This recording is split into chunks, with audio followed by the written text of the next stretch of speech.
આપણે વાત ચાલે છે નિસ્વાર્થ સેવાની. આપણે વાત ચાલે છે નિસ્વાર્થ સેવાની. એટલે નામ માટે કોઈ દિવસ દાન ન કરવું. નામ માટે દાન કરે એમાં લાભ અને પુણ્ય બેય નથી. બીજી વાત કે ક્રેડિટ લેવા માટે કોઈ દિવસ દાન પુણ્ય ના કરવું. મારી પ્રતિષ્ઠા વધે, મારું નામ મંચ પરથી બોલાય, મને હાર પહેરાવવામાં આવે, મને મંચ પર જઈને મારા નામની ઘોષણા થાય અને બધા મારી માટે તાલીઓ પાડે, એ અપેક્ષાથી પણ સમાજ સેવા ન કરવી. એમાંથી પણ લાભ અને પુણ્ય બેમાંથી એકેય નથી મળતું. અહીંયા ગાંધીનગરમાં જ્યારે અમે સ્વામિનારાયણ અક્ષરધામનું ઉદ્ઘાટન કર્યું 1992ની સાલમાં, એ વખતે રોજ 1 લાખ માણસ આ ઉત્સવમાં જમતા, સવાર બપોર સાંજ. અને પાઇપલાઇનમાં અમે ચા, દાળ અને કઢી દોડાવતા મોટર મૂકીને. સવારે તમે નળ ખોલો તો એ નળમાંથી ચા નીકળે, બપોરે નળ ખોલો તો એમાંથી દાળ નીકળે, અને સાંજે 7 વાગે નળ ખોલો એટલે એમાંથી કઢી નીકળે. એ લેવલનો ઉત્સવ અમે ગાંધીનગરમાં 1992માં કરેલો. 17,000 સ્વયંસેવકો હતા. 1 મહિના સુધી આ સ્વામિનારાયણ અક્ષરધામ ઉદ્ઘાટન સમારોહ ચાલ્યો. એ વખતે આપણા લોકલાડીલા રાષ્ટ્રીય નેતા LK અડવાણીજી અમારા નિમંત્રણને માન આપીને પધારેલા. એમને પ્રમુખ સ્વામી મહારાજ પ્રત્યે ખૂબ પ્રેમ અને આદર હતો. અડવાણીજી પધાર્યા. એમણે સમગ્ર મહોત્સવ સ્થળની મુલાકાત લીધી. રસોડા વિભાગમાં આ બધું આયોજન એમને જોયું, બહુ રાજી થયા અને સ્વયંસેવકોને કહે, आप लोगों ने बहुत बढ़िया सेवा की है, बहुत पुरुषार्थ किया है, अच्छा आयोजन किया है. એટલે स्वयंसेवकों के नहीं नहीं अडवाणी जी, हमने कुछ नहीं किया, हम तो सिर्फ काम करते हैं, सेवा करते हैं, हमारे सब संत ने अच्छा आयोजन किया है. પછી જ્યારે અમારા રસોડા વિભાગના બધા સંતોને મળ્યા ત્યારે એમને કહ્યું, स्वामी जी आपका आयोजन बढ़िया है. संतों कहा नहीं नहीं नहीं, हमने तो कुछ नहीं किया है, हमारे गुरु प्रमुख स्वामी महाराज के आशीर्वाद है, उनकी कृपा है, आयोजन में उनका मार्गदर्शन है, तो उनसे हुआ है. મહોત્સવ સ્થળની મુલાકાત પછી ત્યાં પ્રમુખ સ્વામી મહારાજને મળવા, એમના આશીર્વાદ લેવા માટે પધાર્યા. અને अडवाणी जी के स्वामी जी, मैं सब जगह जाके आया, पूरे उत्सव स्थल में मैं घुमा, स्वयं सेवक को मिला, आपके संत को मिला, और रसोई घर में भी जाके आया. प्रमुख स्वामी महाराज बहुत राजी थया. अडवाणी जी के स्वामी जी, क्या आयोजन है, क्या व्यवस्था है, रोज 1 लाख लोग भोजन लेते हैं, ये सब व्यवस्था मैंने देखी, अद्भुत है, अकल्पनीय है. प्रमुख स्वामी महाराज हाथ जोड़ीने के, हमने कुछ नहीं किया, सब भगवान की कृपा से होता है. અડવાણી જીને આ સ્પર્શી ગયું અને મુખ્ય મંચ ઉપરથી એમના સન્માન પછી પ્રવચનમાં બોલ્યા कि इस महोत्सव की सफलता का रहस्य मुझे आज मिला. स्वयं सेवक भी कोई क्रेडिट लेना नहीं चाहता है, कोई संत भी कोई क्रेडिट लेना नहीं चाहते हैं, खुद प्रमुख स्वामी महाराज भी कोई क्रेडिट लेना नहीं चाहते हैं.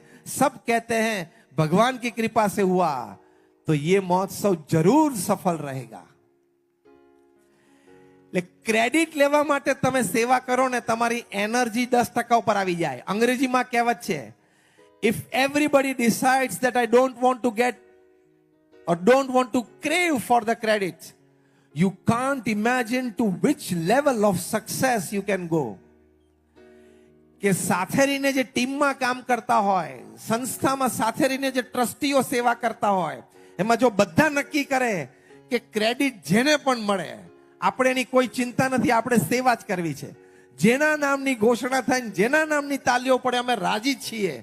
કોઈ જો ક્રેડિટ માટે ક્રેવિંગ કે ઈચ્છા ન રાખે, તો આ કહેવત પ્રમાણે તમારી સંસ્થા અને તમારા સંસ્થાના કાર્યકરો કઈ કક્ષા સુધી જઈ શકે છે સફળતામાં, એ તમારી કલ્પના બહારની વાત છે. એટલે સેવામાં આ 2 વાત, એક નામની ઈચ્છા ન રાખવી અને બીજી ક્રેડિટની પણ ઈચ્છા ન રાખવી. સેવા આપણે ભગવાનની પ્રસન્નતા માટે કરીએ છીએ. આ વાત પ્રમુખ સ્વામી મહારાજ, આજે અમારા ગુરુ મહંત સ્વામી મહારાજનું જીવન સૂત્ર છે. એટલે આ કક્ષા સુધી એ કામ કરી શકે છે. રોબિન્સવિલ અક્ષરધામમાં 300 એકર ઉપર દુનિયાનું બીજા નંબરનું મોટું હિન્દુ મંદિર અને વેસ્ટર્ન હેમિસ્ફિયરમાં સૌથી મોટું હિન્દુ મંદિર એમનેમ ન થાય. અબુધાબીમાં BAPS સ્વામિનારાયણ હિન્દુ મંદિર એમ નામ ન થાય. જ્યારે દરેક કાર્યકર અને સંતના મનમાં નિસ્વાર્થ સેવા હોય તો જ થઈ શકે, બાકી શક્ય નથી. અને જ્યારે આવી પ્રેરણા મૂર્તિ તમે બનો, તમારું એક વચન, તમારો એક ઈશારો, એની ઉપર સંસ્થાના મોટા મોટા પ્રોજેક્ટ થાય, લાખો લોકો તમારી સાથે તને મને ધને જોડાય. 2021ની સાલમાં અમેરિકા અક્ષરધામની પૂર્ણાહુતિ 2023માં કરવી હતી, એટલે મહંત સ્વામી મહારાજે એક ક્લેરિયન કોલ આપ્યો. મહંત સ્વામી મહારાજે પત્ર લખ્યો કે 400 સ્વયંસેવકો અક્ષરધામની સાઇટ ઉપર આપણે ફૂલ ટાઈમ જોઈએ છે. 12,000 સ્વયંસેવકોએ સેવા કરી. અને એમાં કઈ કક્ષાના સ્વયંસેવકોએ સેવા કરી? અમારા મયંક અમીન ગોલ્ડમેન સેટ્સમાં 7 ડિજિટનો સેલરી, 13 વર્ષથી ગોલ્ડમેન જેવી બ્રાન્ડમાં ટોપ 25 બ્રાન્ડ ઓફ ધ વર્લ્ડ, ન્યુયોર્કમાં જઈને એમના બોસને કીધું કે આઈ વોન્ટ ટુ રિઝાઇન. કેમ? તો કે અક્ષરધામની સાઇટ ઉપર સેવા કરવાની છે. તો કે are you in your senses? તને ભાન પડે છે તું શું બોલે છે? ત્યાં જઈને તું શું કરવાનો? પથરા ફેરવીશ, ધૂળ ઉચકીશ, પથ્થર ઘસીશ. તું ગોલ્ડમેન માંથી રાજીનામું આપે તને ખબર પડે છે? તમે રાત્રે ગૂગલમાં ગોલ્ડમેન સેટ્સ એટલું નાખજો એટલે કઈ કક્ષાની કંપની છે ખબર પડશે. અને 13 વર્ષની સિનિયોરિટી,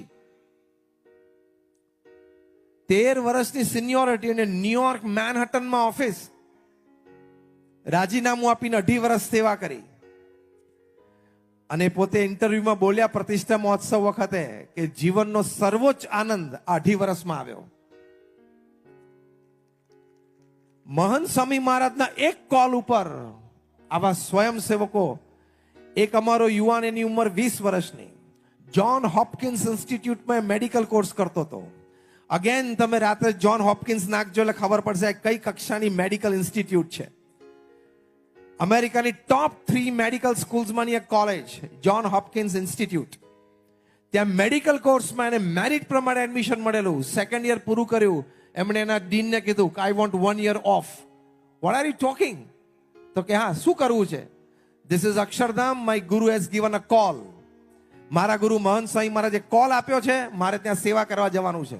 ત્યાં જઈને તું શું કરીશ? પથ્થર ઘસીશ, પથરા ચડાવીશ, કલાકૃતિમાં મદદ કરીશ, ક્રેન ચલાવીશ, ટ્રેક્ટર ચલાવીશ. તું ગાંડો થઈ ગયો છું? એના ડીને એને કીધું. એને કે હું ગાંડો નથી થઈ ગયો. I know what I am doing and I want to do it because it is going to be a memory of my life. કે મારા ગુરુ પ્રમુખ સ્વામી મહારાજનો સંકલ્પ અને મારા ગુરુ મહંત સ્વામી મહારાજની આ ક્રિયા કે પશ્ચિમ જગતમાં, વેસ્ટર્ન હેમિસ્ફિયરમાં સૌથી મોટું હિન્દુ મંદિર, 1.9 મિલિયન, 19 લાખ ઘનફૂટ કંડારાયેલો પથ્થર. તમે બિલ્ડર બેઠા છો ને એટલે 19 લાખ ઘનફૂટ એટલે શું એ ખબર પડશે. એક સ્કીમ 19 લાખ, તમારે ઘનફૂટ ના હોય, તમારે સ્ક્વેર ફીટ હોય. હવે હું ઘનફૂટની વાત કરું છું. 19 લાખ ઘનફૂટનો એક પ્રોજેક્ટ, એક પ્રોજેક્ટ નહીં, એક જ બિલ્ડિંગ 19 લાખ ઘનફૂટનું. અને એ બિલ્ડિંગ પાછું RCC નું નહીં, 50-70 વર્ષે પડી જાય એવું નહીં, પથ્થરનું. America Akshardham is bound to stand there for 1500 years. 1500 વર્ષ સુધી ઊભું રહે ને એવું આ સ્થાન છે. અને એવું જ આ, એટલે ત્યાં બધાએ આવી સેવાઓ કરી શ્રદ્ધાથી, ઉત્સાહથી. અને ત્યાં સેવા કરવા આવ્યા ઘણા બધાની કૂટેવો જતી રહી. કોકને નાનું મોટું વ્યસન હતું એ જતું રહ્યું, કોઈને આળસ, પ્રોક્રેસ્ટિનેશન હતું એ જતું રહ્યું. કેટલા બધા યંગસ્ટર્સ બધાએ ત્યાં સેવા કરી. દે એન્જોયડ. એવું જ BAPS સ્વામિનારાયણ હિન્દુ મંદિર જે અબુધાબીમાં બન્યું, ખૂબ ખૂબ આપણે અભિનંદન આપવા પડે ત્યાંના રાજાઓને, એટલે ત્યાંના કર્તાઓને. His royal highness Sheikh Mohammed bin Zayed, એમણે બહુ પ્રસન્નતાથી મોટું મન રાખીને 27 એકર જગ્યા BAPS સંસ્થાને Dubai Abu Dhabi expressway, Sheikh Zayed highway, એની ઉપર ગિફ્ટમાં આપી કે તમે અહીંયા ભવ્ય હિન્દુ મંદિર બનાવો. અને ત્યાં પણ પથ્થરની કલાકૃતિ વાળું 10,000 મૂર્તિઓ એક જ મંદિરમાં છે. 1500 વર્ષ ટકે એવું આ મંદિર છે. એટલે અમેરિકામાં કે મિડલ ઇસ્ટમાં જે અત્યારે ભારતીયો રહે છે, એની 50મી પેઢી એ આ મંદિરના દર્શન કરીને એ પ્રતીતિ લાવશે કે મારા બાપ દાદાઓ અહીંયા સેવા કરેલી છે અને હું એનો વંશજ છું. હું ભારતીય છું, હું સનાતની છું. એ ગૌરવ આ સમાજની બહુ જ મોટી સેવા છે. તો આ જે લાઈફ એનહેન્સિંગ સેવા છે એ સમાજ સેવા એ ખૂબ ઉત્તમ છે. એની માટે કદાચ વધારે નહીં પણ આપણે આપણા સંતાનોને પણ સંસ્કારિત કરી શકીએ. આપણે આપણા સગાવાલાના સંતાનો હોય એને પણ સંસ્કારિત કરી શકીએ. તમે તમારા 2 સંતાનોને સમાજના સજ્જન અને દેશના સાચા નાગરિક બનાવી શકો તો એ પણ તમારી માતા પિતા તરીકે મોટી સેવા છે. બીજો એક બહુ જ મોટો અલગ દ્રષ્ટિકોણ કે મંદિરો દ્વારા થતા સમાજની સેવા. ઘણા બધા લોકોને સમાજમાં એવો પ્રશ્ન છે કે મંદિરોની શું જરૂર છે? મંદિરો બાંધવાની કરતા હોસ્પિટલ બનાવો, સ્કૂલ બનાવો તો એ પણ બધું થતું હોય. તમને આશ્ચર્ય થશે કે ભારતના બધા મંદિરોના જે ટ્રસ્ટ છે એ ટ્રસ્ટ દ્વારા જે સ્કૂલ્સ અને કોલેજીસ ચાલે છે એ હજારોની સંખ્યામાં છે. BAPS સંસ્થા 130 કરતા વધારે શૈક્ષણિક આયામો આખા દેશમાં ચલાવે છે. એટલે મંદિરના નેજા હેઠળ સમાજના સર્વાંગી ઉત્કર્ષ માટે બધી જ પ્રવૃત્તિ થતી હોય, પણ અમુક વસ્તુ જે મંદિર આપી શકે છે સમાજને, એ બગીચા, એ થિયેટર, એ મોલ એ ન આપી શકે. એટલે ઘણા બધાને મનમાં પ્રશ્ન હોય અને મારે પહેલો ઉત્તર આપવાનો છે કે મંદિર સમાજની શું સેવા કરે છે. પહેલી જ વાત આપણે આર્થિક રીતે જોઈએ, અર્થવ્યવસ્થાની દ્રષ્ટિએ જોઈએ. મંદિર એ સમાજ અને દેશની અર્થવ્યવસ્થામાં બહુ જ મોટો ટેકો છે. હું તમને આંકડાકીય ગણાવું. ભારતમાં 35 લાખ મંદિરો છે. કોઈ મંદિરમાં નાનું મંદિર હોય, એક પૂજારી હોય. કોઈ મોટું મંદિર હોય, રામેશ્વર હોય, તિરુપતિ બાલાજી હોય, જગન્નાથપુરી હોય, સ્વામિનારાયણ અક્ષરધામ દિલ્હી હોય, જ્યાં 800,000 માણસ કામ કરતા હોય, કર્મચારી હોય, પગારદાર હોય. 2,000, 3,000, 5,000 2 શિફ્ટમાં ગણો તો 6,000 ને 8,000 માણસને પગાર મળે છે. એટલે કોઈ નાનું મંદિર છે જ્યાં એક પૂજારી છે, આવા મોટા મંદિરોમાં 3, 4, 5, 7,000 છે. એવરેજ કોન્ઝર્વેટિવ ફિગર એક મંદિર દીઠ ફક્ત 10 કર્મચારી વ્યક્તિનો તમે ગણો. આ રેન્જમાંથી હું એવરેજ લઉં છું અને કોન્ઝર્વેટિવ ફિગર લઉં છું. 35 લાખ ભારતના મંદિરોમાં 10 ની એવરેજ 3.5 કરોડ લોકોને રોજગારી મંદિર આપે છે.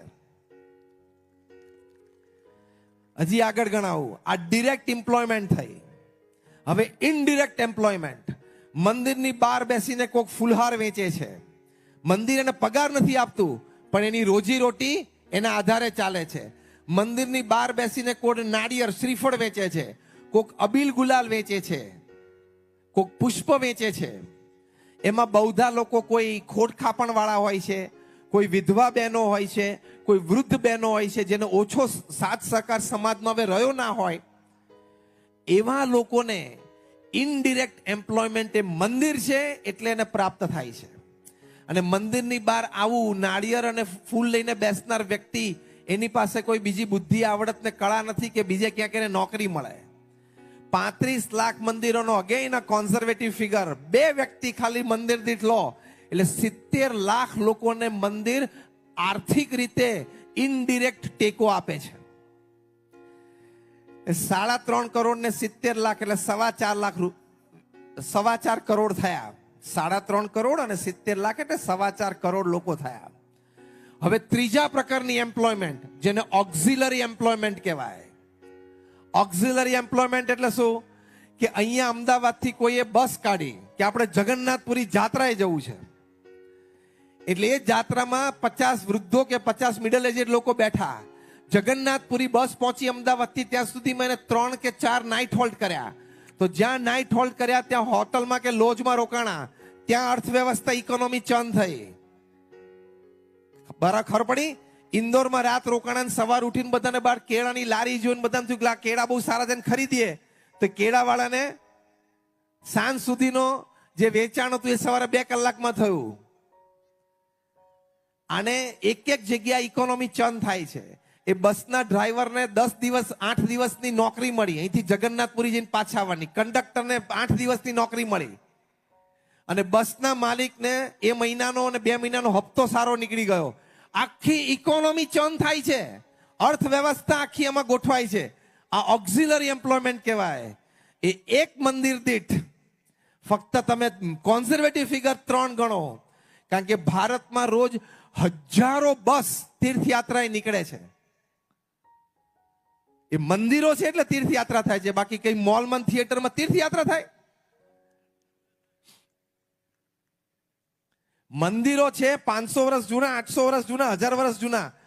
જો આ સમાજની સેવા મંદિર અર્થતંત્રની દ્રષ્ટિએ શું કરે છે તમને સમજાવવું છે, એટલે ગમે તેવો બુદ્ધિશાળી વ્યક્તિ તમારી સામે આર્ગ્યુમેન્ટ કરે ને, એને અર્થવ્યવસ્થાની દ્રષ્ટિએ તમે મંદિરનો લાભ, મંદિરનું સમાજને પ્રદાન કહેશો ને, એટલે એની બુદ્ધિ તરત લોક થઈ જશે.